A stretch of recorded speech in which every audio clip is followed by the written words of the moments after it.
자, 은퇴, 노년의 5대 리스크.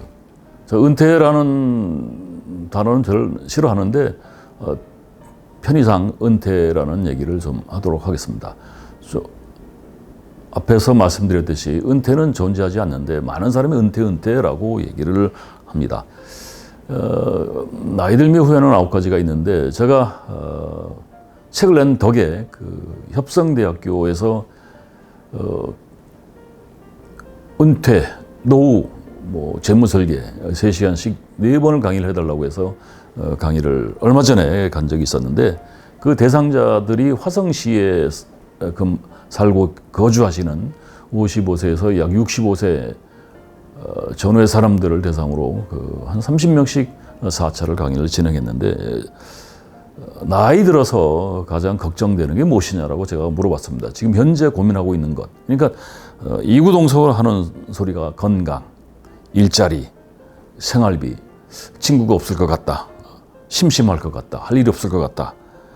대체적으로 이제 그런 얘기들이 많이 나오더라고요. KDB 대우증권에서 그 50세 은퇴를 했거나 이게 사실 은퇴가 아니고 퇴직이죠. 앞두고 있는 직장인을 대상해서 이제 지금까지 살아오면서 후회했던 것이 뭐가 있느냐라고 이렇게 질문을 하니까 더 많이 저축하라, 친구를 만나라, 건강관리해라, 특히 치아. 이건 치아에 대한 에피소드가 상당히 많은데 자녀들한테 투자하고 결국 80줄에 70 중반 이상 넘어가신 분들이 치아가 없는 분들이 굉장히 많이 있습니다. 참 그런 거 보면 참 안타깝죠. 그래서 공부를 열심히 하고 일기를 쓰고 취미도 갖고 연금과 보험을 들어라. 이거 굉장히 중요한 얘기거든요. 여행을 많이 하고. 그래서 사람이 살면서 6가지 관심사를 가져야 되는데 첫 번째가 건강, 처, 가족, 재산, 일, 친구, 또 취미. 안타깝게도 나이 먹어서 놀 줄 몰라서 놀지 못하는 사람들이 압도적으로 많은 게 한국 사람입니다. 굉장히 열심히 살았는데 막상 나이 들었을 때 노는 방법을 모르니까 놀지 못하는 그런 사람들 참담한 모습을 많이 보고 안타깝다는 생각이 들었는데 그래서 제가 이 정리를 해보니까 은퇴, 5대 리스크가 존재하는 것 같습니다. 그러니까 은퇴라는 개념보다는 한 60쯤 전후에 5대 리스크 관리를 하셔야 되는데 첫 번째가 창업 실패. 창업 실패는 실버 파산까지 연결된다는 걸 아셔야 되고 두 번째가 금융 사기. 의외로 알게 모르게 많이 당하는 것 같습니다. 그리고 세 번째가 이제 중대 질병. 그리고 네 번째가 황혼 이혼. 그리고 다섯 번째가 자녀 리스크. 이 5가지의 그 관리를 여러분이 잘 하셔야 되는데 나이 들어갈수록 이 관리를 잘 못하시면 70대 후반 그때 그 인생이 참담해질 수가 있습니다. 그래서 이 하나하나를 아주 간단하게 말씀을 좀 드려드리면 창업 실패. 그래서 이 직장인들이 보면 그 선배들이 나가서 그 창업에 실패해서 길거리에 내몰리고 재산을 탕진하고 길 잃은 영혼이 되는 것들을 많이 봤기 때문에 그 선배들이 늘 하는 소리가 절대 회사를 그만두면 나와서 창업하지 마라 라는 소리를 귀에 못이 박히도록 듣는데 결국 그들이 나와서 또 하는 길이 뭐냐면 또 창업입니다. 근데 그 선배들하고 달리 후배들은 철저하게 준비를 하죠. 공부도 하고 정부 정책이라든가 이런 지원도 받고 그리고 다양한 중소기업청이라든가 소상공인 지식배움터라든가 등등등 또 자금 지원도 받고 또 컨설팅도 받을 수가 있습니다. 그런 것을 받아서 창업을 해도 결국 실패를 하게 되고 이 사진은 안산의 상록수라는 역 앞에 제가 신문에서 발췌한 건데 이 상가에 보면 타타타타 붙어 있는 자영업자들 누구 좋은 일 시키냐면 이 실내 인테리어 업자들만 좋은 일 시키는 것 같습니다. 그리고 작년에 명동에 100곳이 넘는 곳이 이제 문을 닫았는데 이게 아시아경제신문에서 제가 인용을 했는데 이게 이제 이렇게 되면 어디까지 가느냐면 실버 파산까지 연결이 됩니다. 왜 실버 파산까지 연결되냐면 대개가 그 자기 돈 가지고 창업을 하는 사람은 거의 없거든요. 자영업 할 때 보면 대출을 받거나 또는 뭐 형제들한테 좀 빌리거나 친구들한테 빌리거나 해서 이제 올인을 하게 되는데 90% 이상이 이제 실패를 합니다. 3년 안에 90% 이상이 망하는데 지금은 계층 간의 그 이동, 뭐 상류층, 중류층, 하류층 이 3개 계층이 있다고 하는데 중산층에서 하류층으로 넘어가게 되면 실버 파산을 하게 되면 하류층으로 넘어가는데 다시 중산층으로 이제 업그레이드 한다는 것은 거의 불가능합니다. 그래서 노년에 굉장히 힘든 삶을 살 수가 있습니다. 그래서 창업을 할 때는 절대 철저하게 준비를 하시고 그리고 돈으로 준비하지 마시고 적어도 아까 제가 실행력이라는 얘기를 했는데 많은 경험을 쌓고 몸으로 실천을 해보면서 한 5년간 준비를 하셔서 참여를 하시면 그나마 리스크가 적게 들어갈 수가 있다는 생각이 듭니다. 그래서 인생 수명주기라는 것은 나이 먹을수록 40 중반부터 50 초반까지 임금 소득이 이제 절정으로 올라가다가 50 초반쯤 되면 소득이 이제 거의 뭐 제로 상태까지 갈 수가 있습니다. 그 상태에서 사망할 때까지 거의 소득이 없을 수도 있는데 거기다 실버 파산을 하게 되면 노년의 비참함이라는 상상을 초월할 수가 있겠죠. 그래서 두 번째 이제 노년의 5대 리스크 중에서 관리해야 될 것이 두 번째가 금융 사기인데 제가 교육을 받아봤는데 노년에 부부가 한 60쯤 넘어서 부부가 생활비가 평균 한 300만 원 정도 든다라고 합니다. 제가 계산을 해보니까 말이 되더라고요. 300.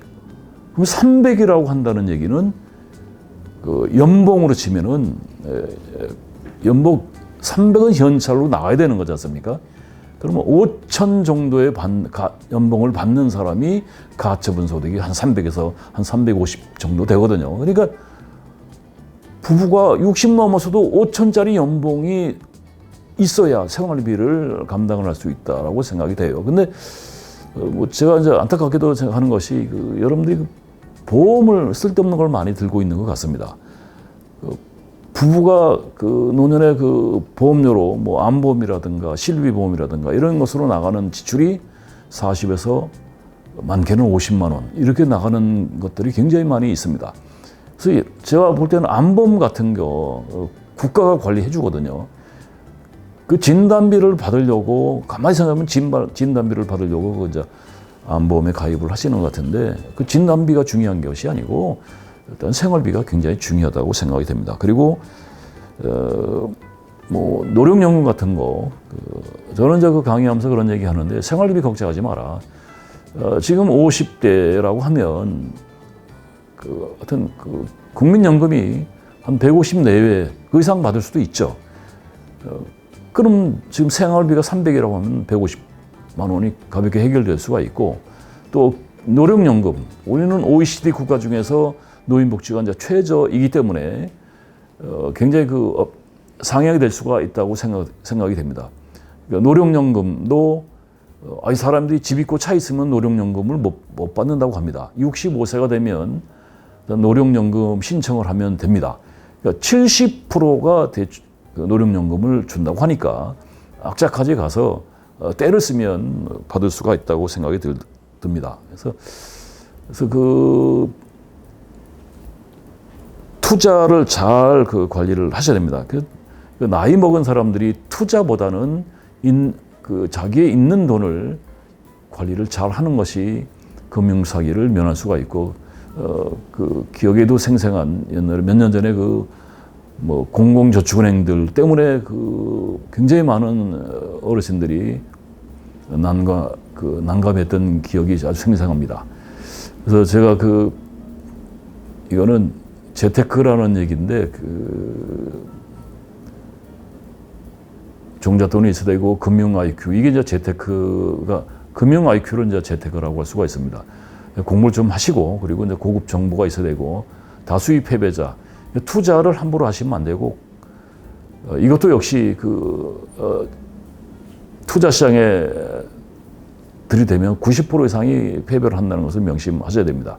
그래서 부자의 줄에 서라. 이 유대인들의 그 탈무드에 나오는 돈을 벌려면 부자의 줄에 서라. 그러니까 굉장히 그 의미 있는 말인 것 같습니다. 그래서 제가 좋아하는 시가 있는데 많은 사람들이 자기가 돈을 버는데 자기가 쓰지 못하고 가는 게 대다수의 사람들입니다. 자식들한테 많이 물려주고 가고 싶은 욕망들이 많이 있는데 그런 개념보다는 본인들을 위해서 그 삶을 영위하시고 그리고 남는 게 있으면 자식들이 자연스럽게 가져갈 수 있는 그래서 여러분 인생을 위해서 살아가는 것이 좋다라고 생각합니다. 그리고 이제 세 번째 나이 먹어서 관리해야 될 것이 중대 질병. 안타깝게도 대다수의 지금 한국 사람들은 요양원이나 요양병원에서 대다수 사람들이 죽습니다. 근데 얼마 전에 그 주문을 잊은 음식점이라는 그 TV를 봤는데 그 60세 목사가 치매에 걸려가지고 얻지 못하는 모습을 보니까 참 안타깝더라고요. 그래서 여러분들 그 중대 질병을 이제 그 철저히 관리를 하셔야 되는데 뭐 암하고 그 심혈관 질환 특히 관리를 잘 하셔야 될 것 같습니다. 특히 암은 국가가 관리를 해주는데 본인들이 관리만 잘 하시면 얼마든지 예방할 수 있고 초기에 잡을 수가 있습니다. 그래서 정기적인 검진을 하시면 되고 심혈관 질환, 고혈압이라든가 고지혈이라든가 당뇨라든가 심근경색, 뇌졸중, 치매 이런 것이 다 심혈관 질환이거든요. 심혈관 질환은 내가 운동을 하지 않으면 안 됩니다. 아프면 라면 한 그릇을 먹을 수가 없는 게 현실이거든요. 제가 만든 말인데 누죽걸산이라는 말이 있습니다. 누죽걸산, 누우면 죽고 걸으면 산다. 그래서 건강히 사시려면 걷는 게 최고입니다. 등산을 하시면 심혈관 질환을 상당히 예방할 수가 있습니다. 그리고 네 번째 노년에 관리할, 은퇴 후에 관리할 네 번째 리스크는 황혼이혼이라고 할 수가 있습니다. 근데 요새는 부인들이 황혼이혼을 신청하는 것보다 남성들이 황혼이혼을 신청한다고 합니다. 왜냐하면 남자들 너무 구박을 하는 것 같아요. 그래서 이혼을 해서 홀로서기를 하려고 하는 남자들이 의외로 많은 것 같습니다. 그래서 황혼이혼을 공감하지 않는다, 30%, 공감한다, 70%. 굉장히 많은 사람이 이제 이혼을 하는데, 그래서 황혼이혼을 방지하려면 나이 먹어서 이혼을 하게 되면 경제적으로 굉장히 큰 손실이 올 수가 있습니다. 그래서 그걸 방지하시려면 절대 정년까지 근무한다 하더라도 집에 여러분이 귀환을 하셨을 때 본인들은 왕의 기한이라고 생각을 할 겁니다. 그런데 그것도 2, 3개월은 식구라든가 집사람이라든가 애들이 자식들이 이제 대접을 해주지만 그 뒤에는 귀찮아하더라고요. 그래서 첫째 근로소득을 만드시고 두 번째 세컨하우스를 만들면 좋을 것 같습니다. 자녀 리스크 다섯 번째. 요새 캥거루족들이 많이 있죠. 그러니까 캥거루족이라는 것은 성인이 돼도 독립을 하지 않고 성인이 돼도 직장을 잡아도 결혼하지 않고 왜냐하면 집을 장만하는 것도 쉽지 않고 생활비를 감당하기가 쉽지 않아서 결혼도 안 하고 독립도 안 하고 집에서 부모의 노후 자금을 이제 빼먹는 빨대족도 있고 자라족도 있고 프리터족. 일본 사람들은 프리터족이라고 하는데 독립을 안 하고 일자리도 안 갖고 돈이 좀 필요하면 이제 알바를 해서 아르바이트를 해서 임시방편으로 이제 돈을 만들어서 쓰고 그다음에 또 이제 무이도식하고 영국에는 키포스라고 합니다. 부모의 연금 생활비를 빼먹는 사람들을 얘기한다고 하는데 성인 남녀 잡코리에서 조사한 바에 의하면 약 60%의 사람들이 나는 캥거루족이라고 생각을 합니다. 제 주변의 친구들도 보면 자녀들이 성인이 됐고 직장을 갖고 있는데도 결혼을 안 하고 집에서 이렇게 버티고 있는데 친구들 보면 뭐 자녀들이 적지 않은 나이인데도 제 자식도 그렇지만 제 친구들 자식들 보면 옛날에 그 취업을 하게 되면 가장 먼저 독립을 하겠다는 로망을 갖고 취업을 했는데 취업을 해서 현실을 보면 뭐 나가서 뭐 원룸을 얻고 또는 뭐 옵시테리를 얻어서 생활한다는 것이 그 연봉 뭐 한 3,500이나 4,000을 받으면 대다수 그 가처분서도 그 한 300도 안 되는 게 한 100에서 150이 생활비로 들어가니까 미래 설계를 할 수가 없죠. 그래서 이제 애들이 너무 현실적으로 돼서 집에서 나가려고 하질 않습니다. 그래서 지금 제가 말씀드렸던 것들을 여러분이 공부를 좀 많이 하셔야 됩니다. 그래서 세상에 나가서 다양한 경험들을 해보시고 다양한 공부를 하셔야 되는데 자부담으로 교육을 받지 마시고 내일 배움 카드라는 것이 있는데 내일 배움 카드를 신청을 하시면 약 300에서 500까지 지원을 합니다. 어떤 사람은 제가 이 얘기를 하면 그건 아무나 해주지 않습니다라고 얘기를 합니다. 그래서 제가 이 짧은 시간에 말씀드릴 수는 없고 여러분들이 사이트에 들어가셔가지고 하다못해 휴대폰에서 다음에는 네이버에 들어가셔가지고 내일 배움 카드를 쳐보시면 신청하는 요령 또 신청 방법 어디 가서 신청하는지 뭐 이런 것들이 자세하게 정리가 되어 있으니까 그것을 활용하시면 좀 전에 제가 말씀드린 은퇴 노년의 5대 리스크에 대해서 관리할 수가 있을 것 같습니다. 자, 그러면 이번 시간에는 여기까지 하고 다음 시간에 뵙겠습니다. 고맙습니다.